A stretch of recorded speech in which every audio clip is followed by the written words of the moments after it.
Assalamualaikum warahmatullahi wabarakatuh.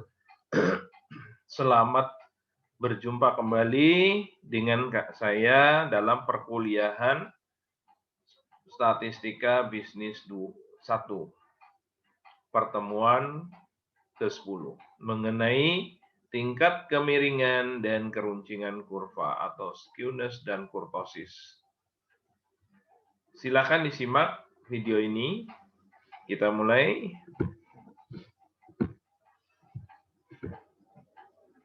Tingkat kemiringan dan keruncingan kurva atau skewness dan kurtosis adalah merupakan ukuran kecenderungan melencengnya suatu kurva berdasarkan konsep hubungan pemusatan data antara nilai rata-rata hitung, modus, dan mediannya. Jika nilai X rata-rata sama dengan modus, sama dengan median, maka kecenderungan kurvanya akan terbentuk simetris atau normal.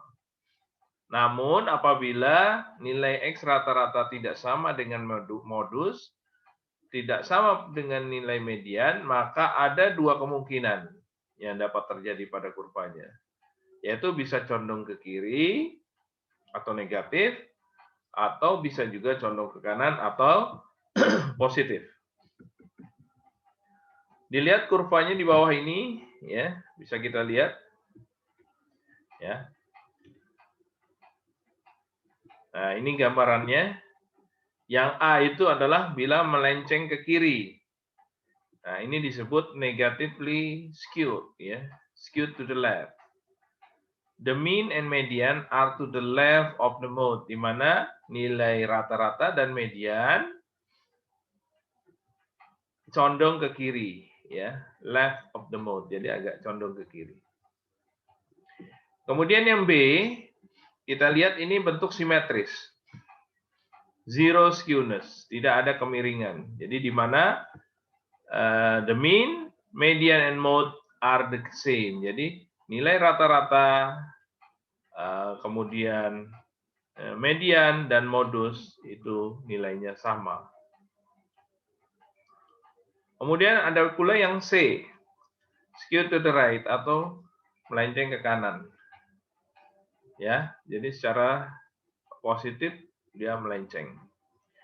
The mean and median are to the right of the mode. Jadi nilai rata-rata dan median ada di sebelah kanan modus, ya. Sekarang kita masuk ke dalam tingkat kemiringan itu sendiri. Apa sih tingkat kemiringan kurva atau skewness itu? Nah, tingkat kemiringan suatu kurva atau skewness itu ditentukan dengan menggunakan rumus sebagai berikut. Nah, ini ada 3 rumusnya. Yang pertama, rumus Pearson. Yang kedua adalah rumus momen matematis. Dan yang ketiga adalah rumus Pauli. Ya, yang kita pakai itu aja dulu. Ya. Karena untuk apa namanya?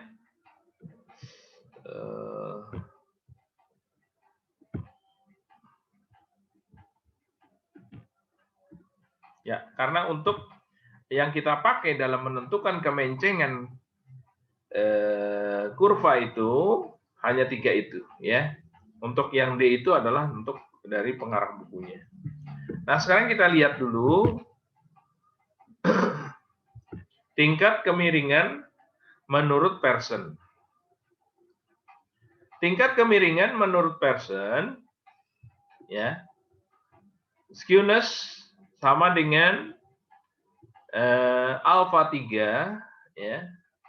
Jadi dilambangkan simbolnya bisa juga dengan alfa 3 sama dengan di mana nilai rata-rata dikurangi nilai modus dibagi nilai simpangan baku, ya. Atau nilai skewness, nilai kemiringan sama dengan alfa 3 sama dengan kalau dengan menggunakan median kita pakai 3 kali nilai rata-rata dikurangi nilai median, ya, baru dibagi simpangan baku. Nah, SK itu skewness, kemiringan. X rata-rata, MO itu modus, ME-nya median, S-nya simpangan baku atau standar deviasi. Yang kedua adalah momen matematis. Momen matematis yang kita kenal di sini menggunakan, jadi rumusnya skewness sama dengan alfa 3 sama dengan sigma FI dikalikan XI dikurang X rata-rata pangkat 3. Hasilnya dibagi dengan nilai jumlah data atau N dikali simpangan baku pangkat 3. Ya. Di mana suatu kurva dikatakan condong ke kiri atau negatif jika skewness-nya atau kemiringannya lebih kecil daripada 0,01. Ya. Berikutnya, suatu kurva dikatakan normal bila skewness-nya atau kemiringannya sama dengan 0,01. Dan suatu kurva dikatakan condong ke kanan atau positif jika skewness-nya lebih besar daripada 0,01. Dan yang ketiga adalah rumus Pauli. Pauli di mana di sini skewness-nya sama dengan, ya, kita ambil dari nilai kuartil, ya, di mana kuartil 3 dikurangi kuartil 2, kemudian dikurangi nilai dari kuartil 2 dikurang kuartil 1. Dibagi, hasilnya dibagi dengan nilai kuartil 3 dikurang kuartil 2, ditambah nilai dari kuartil 2 dikurang kuartil 1. Atau bisa kita sederhanakan menggunakan rumus kuartil 3 dikurangi 2 kali kuartil 2 ditambah kuartil 1. Hasilnya dibagi dengan nilai kuartil 3 dikurangi kuartil 1. Nah, jika skewness atau kemiringannya lebih atau kurang dari 0,1, maka kurva dikatakan cenderung condong ke kiri, kanan, atau normal. Sedangkan jika skewness atau kemiringan lebih besar dari kurang lebih 0,3, maka tingkat kecondongannya semakin berarti. Ya. Oke. Nah, kita bahas mengenai tingkat kemiringan kurva dulu ya. Kita lihat dulu contoh soalnya. Untuk keruncingan kurva saya akan jelaskan di pertemuan minggu depan ya. Sekarang kita lihat dulu contoh soal untuk kemiringan kurva atau skewness. Nah, kita lihat dulu di sini ya. Jadi misalkan diketahui daftar distribusi frekuensi sebagai berikut. Ya. Nah, ini sudah diketahui interval kelasnya sudah diketahui, frekuensinya sudah diketahui, dan titik tengah atau midpoint-nya sudah diketahui. Jumlah datanya sudah diketahui 59. Ya. Nah, sini di bawahnya ada kurvanya, tapi tidak perlu kalau di dalam tugas atau ujian nanti tidak perlu membuat kurva seperti ini ya. Kita lihat aja langsung. Ya. Nah, untuk N kemiringan kurvanya, jadi kita lihat di sini ya. Untuk modusnya aja dulu ya, kita lihat. Kita mencari nilai modus dulu ya. Modus di sini berarti kan B plus P dikalikan B dibagi B1 tambah B2. Maka di sini kita masukkan modusnya 29,5 ya, batas bawah kelasnya. Ya, masih ingat ya mencari modus? Ya, modusnya di sini 29,5 ditambah 10. 10 ini panjang kelasnya. Dikali B1-nya ada 8. Kemudian dibagi 8 tambah B2-nya 6. Jadi dapat nilai modusnya 35,21 ya. Ya, kenapa kita tahu dari modusnya ini? Ya, kemarin dalam pertemuan sebelum UTS kan sudah saya jelaskan bagaimana mencari modus. Yaitu dari mana? Dari nilai yang paling sering muncul kan? Nilai yang paling sering muncul berarti yang frekuensinya paling tinggi. Ya, berarti kan ini kan di kelas interval kelas 30 sampai 39. Berarti kan batas bawah kelasnya 29,5 ya. Panjang kelasnya 10 gitu kan. Nah, seperti itu ya. Nah, batas B1-nya dapat 8 kan, sudah nggak perlu saya jelasin lagi sebenarnya. Jadi 12 dikurangin frekuensi sebelum frekuensi kelas modus. Jadi 12 kurang 4, 8 kan. Kalau B2-nya berarti kan 12 dikurang 6. Jadi frekuensi kelas modus dikurangi frekuensi setelah kelas modus. 12 kurang 6 gitu ya. Nah, jadi seperti itu. Jadi sudah bisa kita ketahui nilai modusnya 35,21. Midpoint yang mempunyai frekuensi tertinggi di situ sama dengan 34,5 ya. Nah, 34,5 yaitu di frekuensi 12 di kelas 30 sampai 39 ya. Jadi sudah tahu ya. Nah, selisih modus bisa kita cari, tapi ini saya rasa nggak terlalu penting ya, tapi bisa kita cari dengan selisih modus itu dengan P interval dikurangi modus ya. Nah, di sini P intervalnya 59,5 dikurang 35,21. Jadi dapat 24,9. Titik tengah kurva ini bisa kita cek ya. Jadi 59,5 ditambah 34,5 dibagi 2 ya, dapat 47. Ya. Skewness-nya bisa kita cari dengan P interval dikurangi modus dibagi titik tengah kurva. Ya, dapatlah jadi 24,29 dibagi 47 berarti 0,52. Nah, simpulannya karena 0,52 lebih besar pada 0, maka dapat diartikan kurva penghalusan cenderung condong ke kanan atau positif ya. Seperti itu. Ya. Kemudian kita lihat lagi. Nah, ini soal kedua di sini kita lihat ya, jika diketahui data yang telah tersusun dalam daftar distribusi frekuensi seperti di bawah ini, maka tentukan nilai skewness-nya menurut cara Pearson, momen matematis, dan Bowley. Ya. Nah, sekarang kita lihat. Di sini di tabelnya sudah ada, interval kelas sudah ada, frekuensi sudah ada. Frekuensi 94 ya.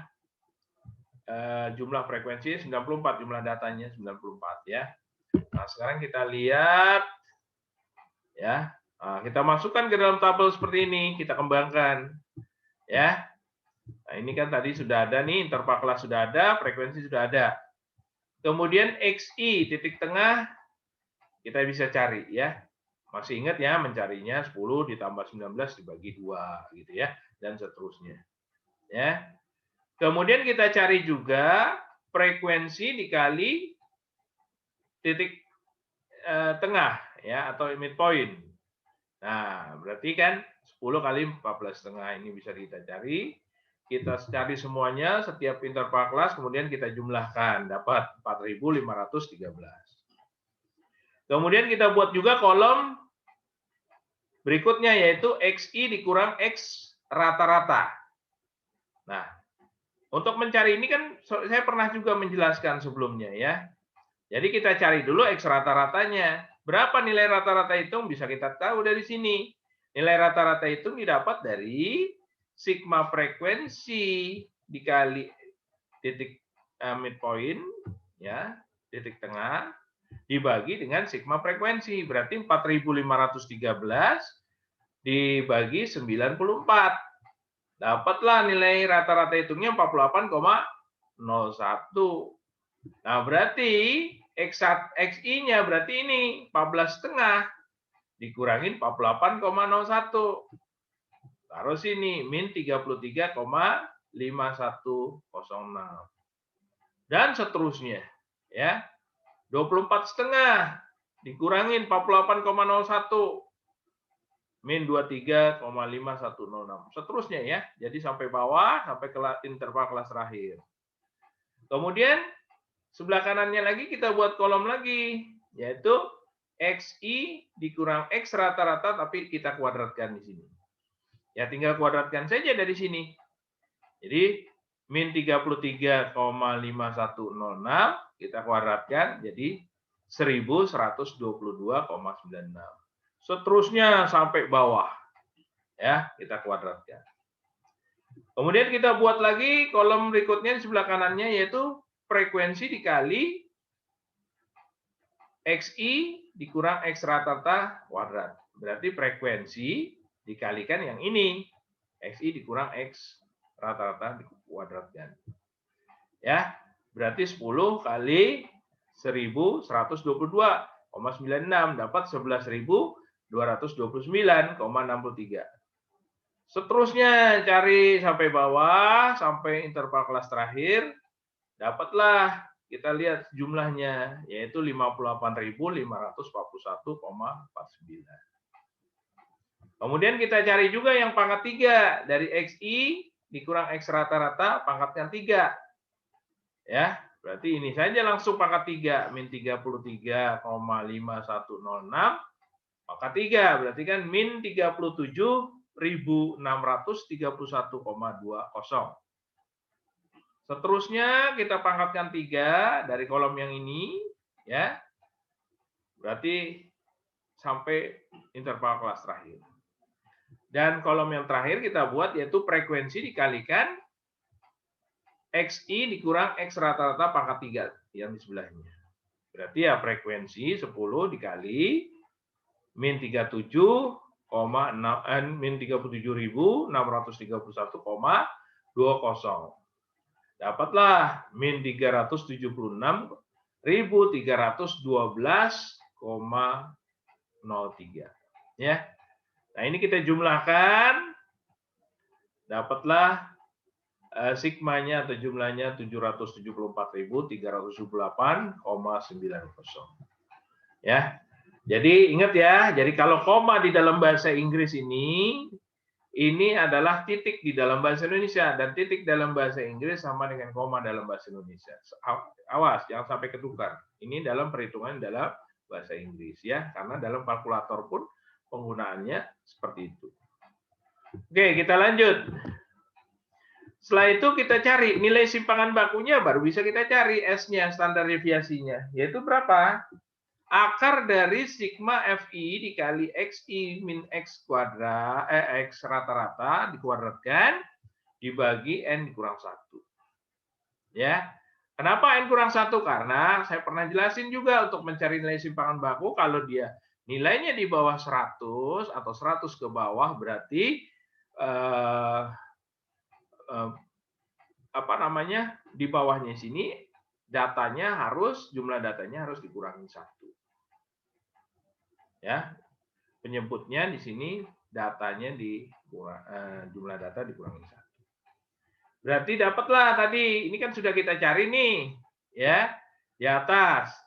Ya, sigma frekuensi dikali XI dikurang X rata-rata dikuadratkan dapat 58.541.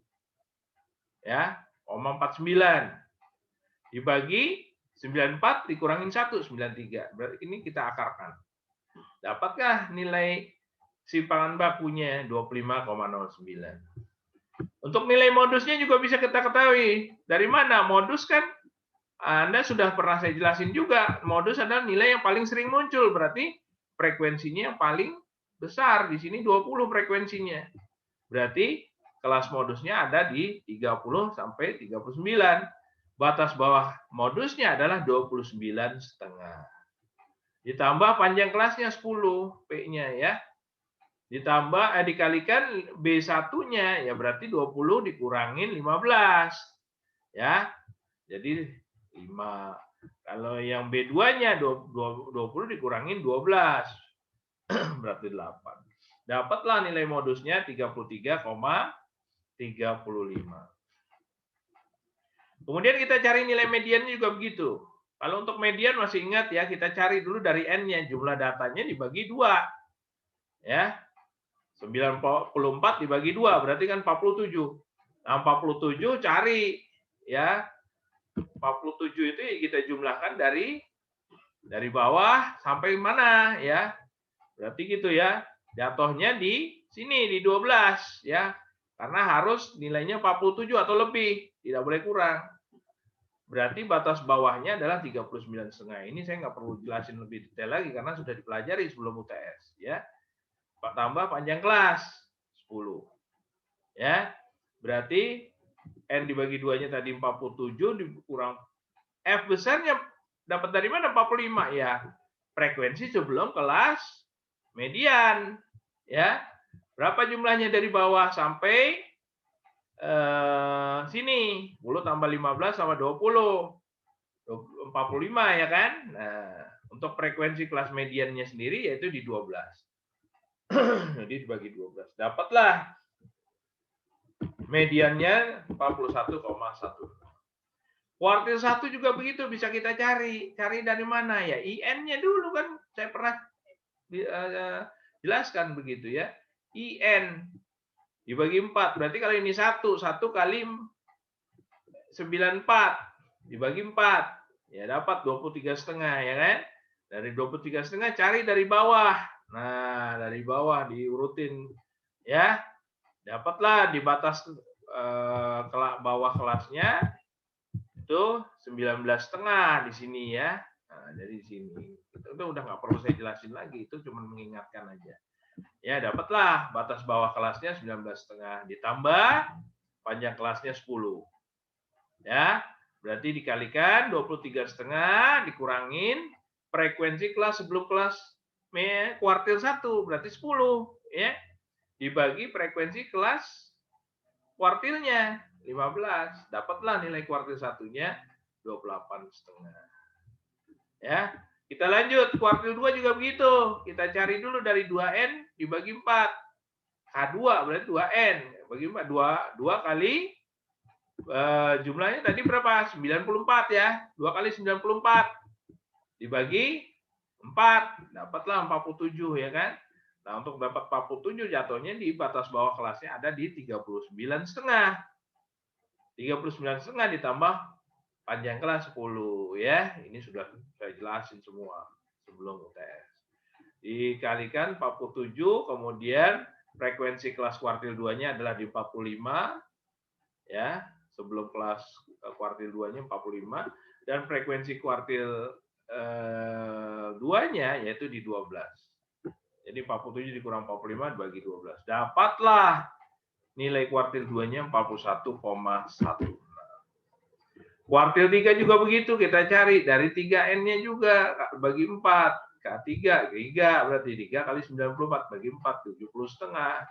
70,5 kita cari, dapat di batas bawah kelasnya 59,5 tambah panjang kelasnya 10.